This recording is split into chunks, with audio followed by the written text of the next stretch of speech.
네, 안녕하세요. 인생 피어스의 이승환입니다.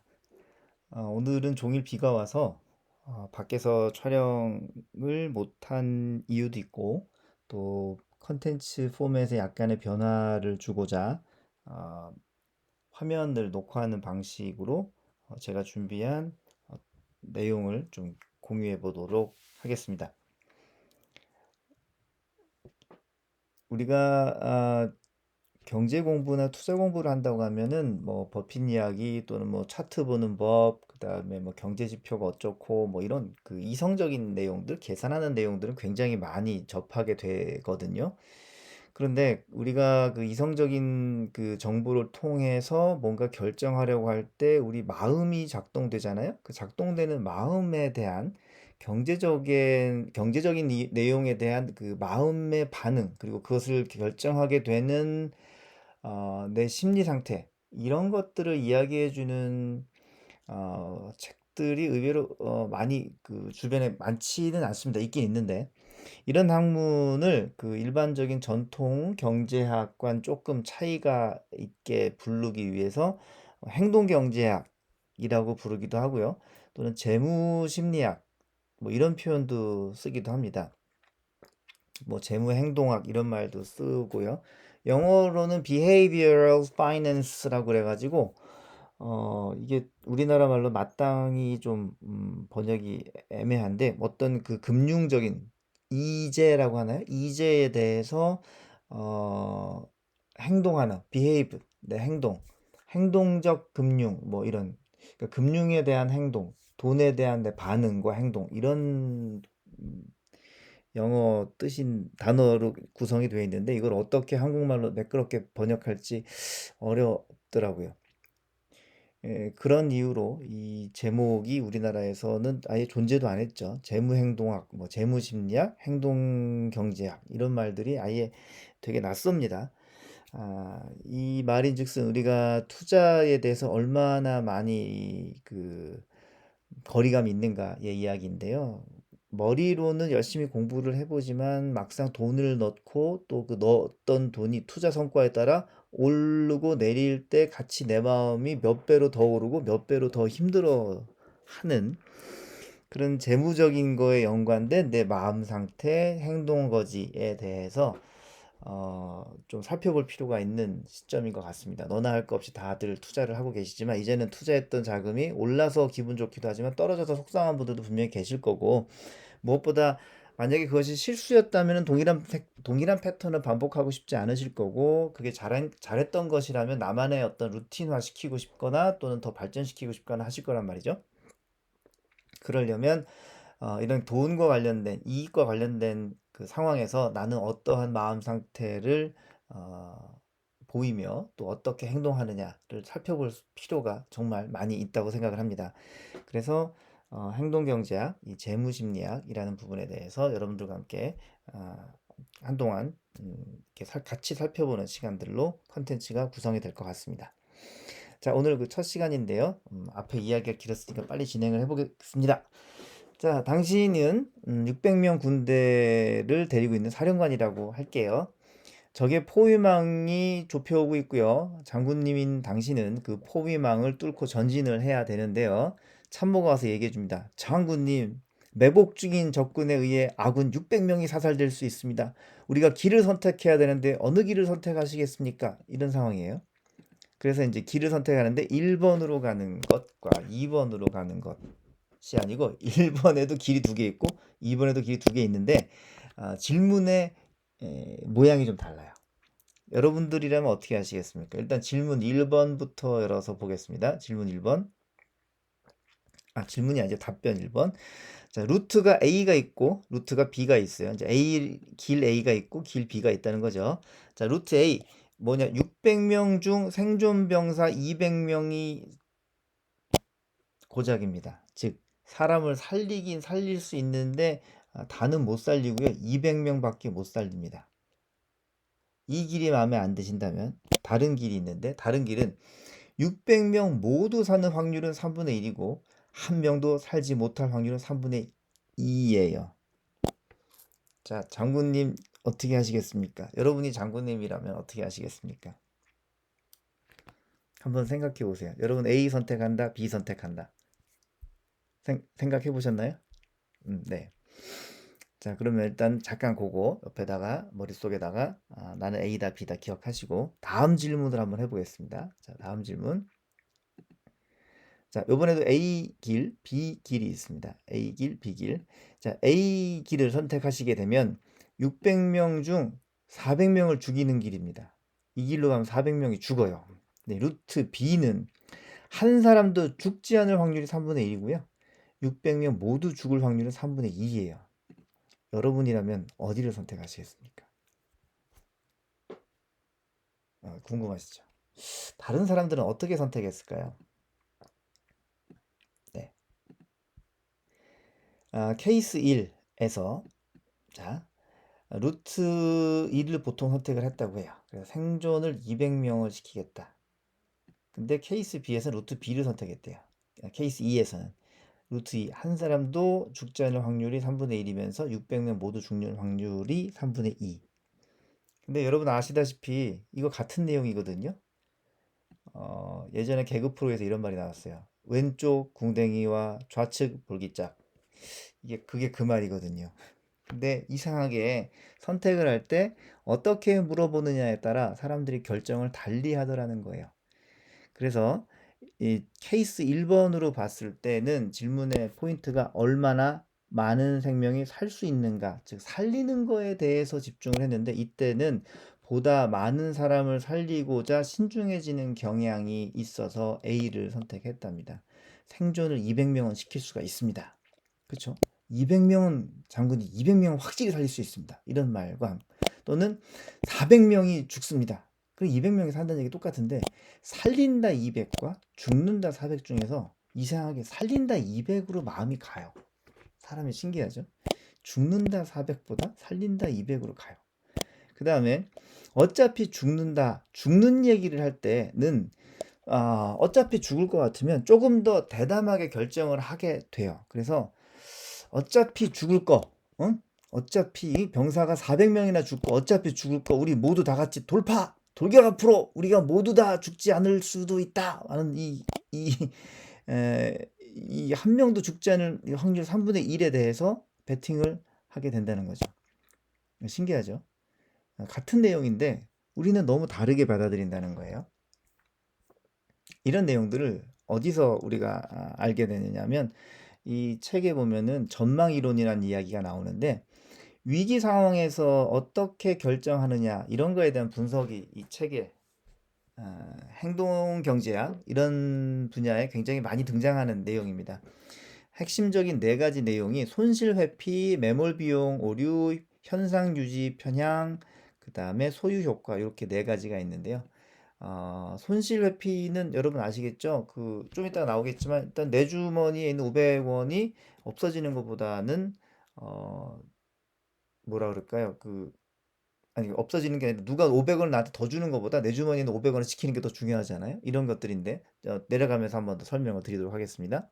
자, 방금 전에 그 장군님의 케이스를 돈 관리에 적용해 보면 어떻게 될까요? 자, 당신은 두 가지 케이스가 있어요. 케이스 3번은 100만 원을 받고 시작하는 갬블링 게임이고요. 케이스 4번은 200만 원을 받고 시작하는 갬블링 게임입니다. 자, 케이스 3번 먼저 열어볼까요? 자, 100만 원을 받았는데 A 또는 B의 조건을 받아들이셔야 돼요. A 조건을 받아들이면 100만 원을 받은 거에 추가로 50만 원 받고 자, 게임 끝. 그냥 집에 가시면 돼요. 지금 150만 원 가지고 집에 가시면 됩니다. 근데 조건 B, B를 선택하시게 되면 동전을 던지게 돼요. 동전이 앞면이 나오면 추가로 100만 원을 더 받으니까 한 200만 원을 벌게 되는군요. 좋네요. 근데 동전 뒤가 나오면 그냥 없어요. 그래서 원래 받은 100만 원만 받습니다. 즉, 나는 이 100만 원에서 50만 원까지만 이익 보는 거로 만족할 것이냐, 아니면 동전을 던져서 추가 100만 원을 노릴 것이냐. 여러분이라면 어떤 선택을 하실 것 같으세요? 한번 생각해 보시죠. 들으면서 벌써 선택하셨을 것 같은데 잠깐 그러면 접어두고 케이스 4를 열어보겠습니다. 자, 이번에는 200만 원을 받고 시작하는 게임이에요. 자, 열었는데 자, 조건 A가 있고 역시 B가 있는데 A를 선택하면 자, 네가 가진 50만 원, 네가 가진 200만 원 중에서 50만 원은 페널티 내고 그냥 집에 가면 돼가 있고요. 조건 B는 동전을 던졌는데 앞면이 나오면 추가로 100만 원의 손실을 볼 것인데 동전 뒷면이 나오면 추가로 손실 없이 그냥 200만 원 다 네 거 이렇게 되는 거예요. 앞에서 우리가 장군님 케이스에서 봤기 때문에 여러분들 다 아시죠? 같은 질문이에요.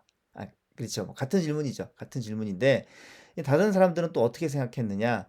케이스 3에서는 요걸 선택했습니다. 50만 원 추가 획득 후 게임 종료. 나 그냥 요거 받고 끝낼래. 딱. 그럼 150만 원 아주 좋아. 이건데 이 케이스 4로 갔을 때는 여기입니다. 자, 추가 손실이 최대 100만 원까지. 자, 이렇게 선택을 한다는 거죠. 그래서 사람들이 손실을 피하고자 할 때는 위험을 무릅써요. 더 많이 잃지 않기 위해서 위험을 무릅쓰지만 확실한 이익의 기회에서는 신중하게 들어갑니다. 그래서 이때는 신중해요. 추가 50만 원 받고 그냥 끝낼래요. 더 안 할래요. 근데 손실이 있을 때, 그럴 때는 내가 선택이 조금 더 손실을 내가 확실하게 해야 된다면 위험을 무릅쓰죠. 아까 장군님 케이스 기억나시죠? 장군님 케이스도 내가 400명의 케이스 장군님 케이스 볼까요? 여기 요거 루트 B 600명 중 400명이 죽어나갑니다. 그래서 한 사람도 죽지 않을 확률은 3분의 1이지만 그래도 하시겠습니까? 예스 했던 것처럼 여기서도 그런 일이 일어난다는 거죠. 자, 동일한 내용, 동일한 조건에 대해서 우리가 너무나 다르게 평가를 하고 있습니다. 물론 뭐 이 이야기를 들으면서 얼른 계산이 안 돼가지고 헤매다가 좀 미끄덩하는 경우가 있죠. 잘못된 선택을 하는 경우가 있지만 머리가 좋은 분들이라도 이런 고민을 하실 수가 있겠죠. 이 내용에 대해서 어, 법칙이 있습니다. 언스트 웨버라는 사람이 주장을 했는데 여기에 대해서 뭐 베버의 법칙이라고 하는데요.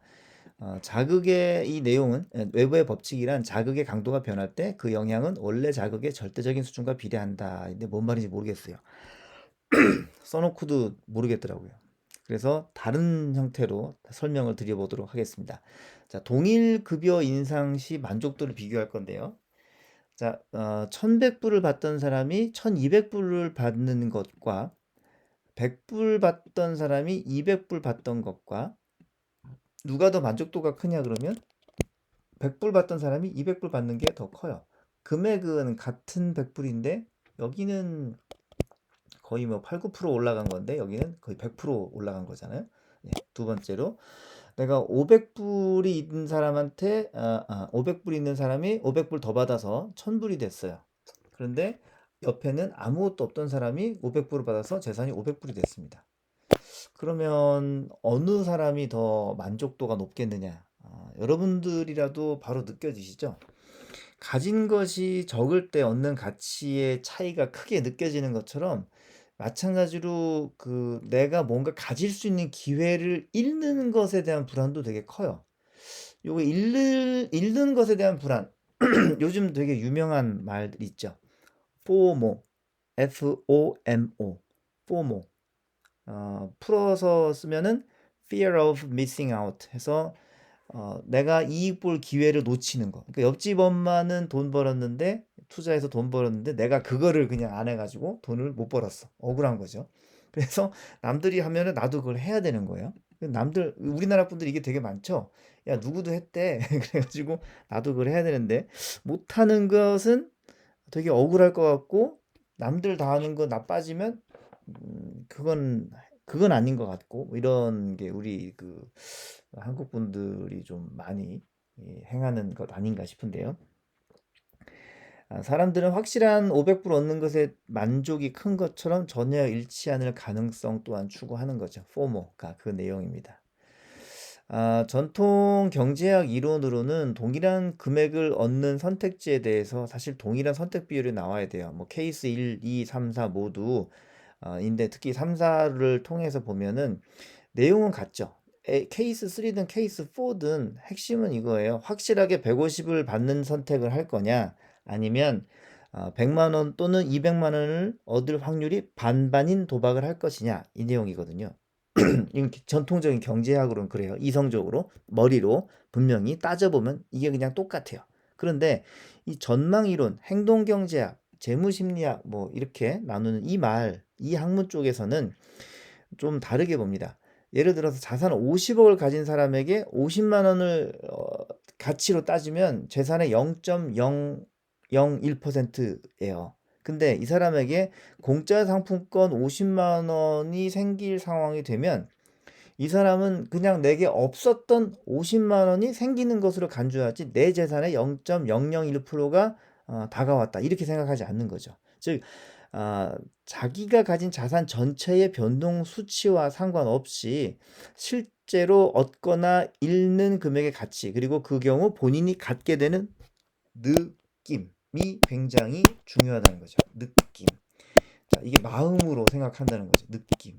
야, 돈을 우리가 느낄 수 있다.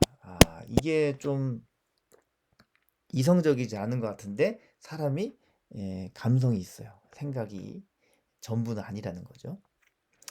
전통 경제학에서는 이제 사람이 합리적이다라는 전제로 뭐 수요와 공급의 법칙 뭐 등등 여러 가지를 분석하죠. 그래서 수학적 분석이 많이 적용이 되는데 행동 경제학으로는 왜 사람들이 합리적이지 못한 결정을 하는가 이런 걸 좀 주로 다루게 돼요. 그래서 투자자에게 있어서 가격 하락은 어떤 의미인가 볼 때, 자, 여러분들 생각해 보세요. 어디 코스피가 떨어졌다 또는 S&P 500이 떨어졌다. 이게 손실로 다가오십니까? 아니면 이익 볼 기회로 다가오십니까? 그리고 이익 볼 기회로 다가온다면 바로 내가 돈을 넣을 수 있습니까? 아니면 또 살펴보고 넣을 것입니까? 신중해지시겠죠? 네, 아까 위에서 봤던 것처럼.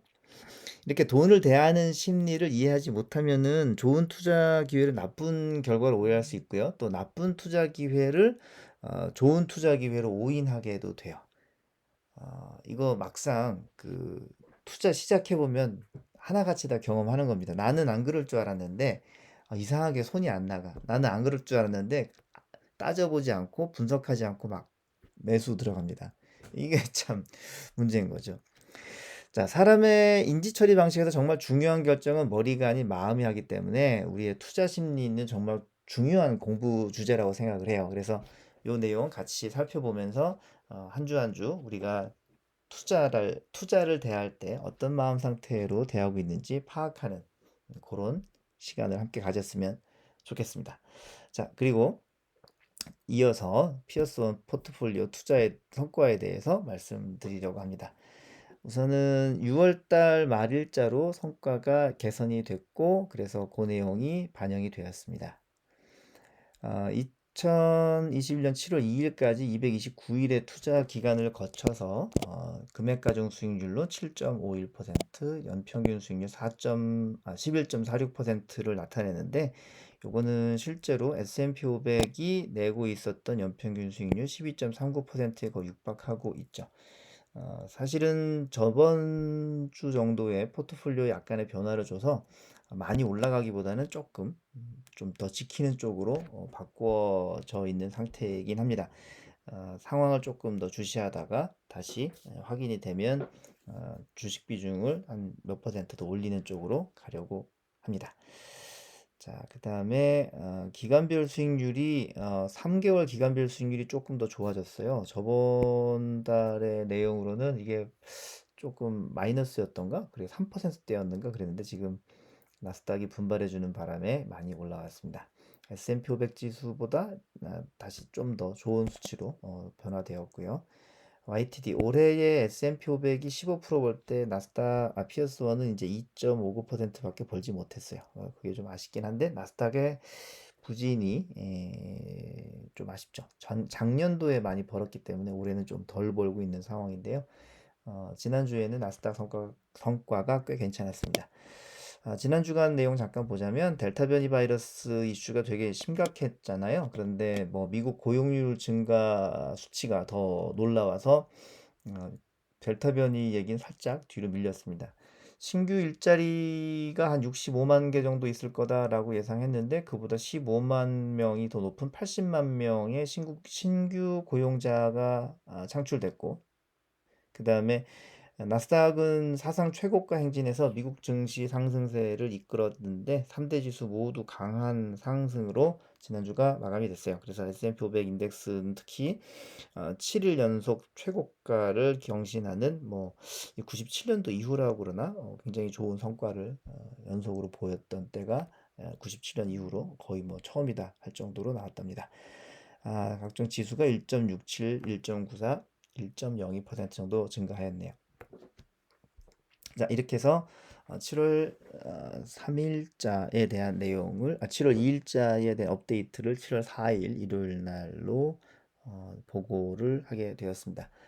피어스원 포트폴리오는 아시다시피 그래프를 보셔서 아시겠지만 S&P 500, 이 빨간 줄보다 조금 덜 움직이지만 S&P 500보다 섭섭하지 않은, 되려 더 나은 성과를 보여주는 굉장히 우수한 포트폴리오라고 생각합니다. 장기 적립식 투자할 때는 이런 포트폴리오를 쓰시거나 S&P 500을 쓰시기를 다시 한번 강조드리면서 오늘의 영상을 여기서 마무리하도록 하겠습니다. 다음 주에도 더 발전된 모습과 알찬 컨텐츠로 인사드리도록 하겠습니다. 좋은 한 주 맞이하세요. 안녕.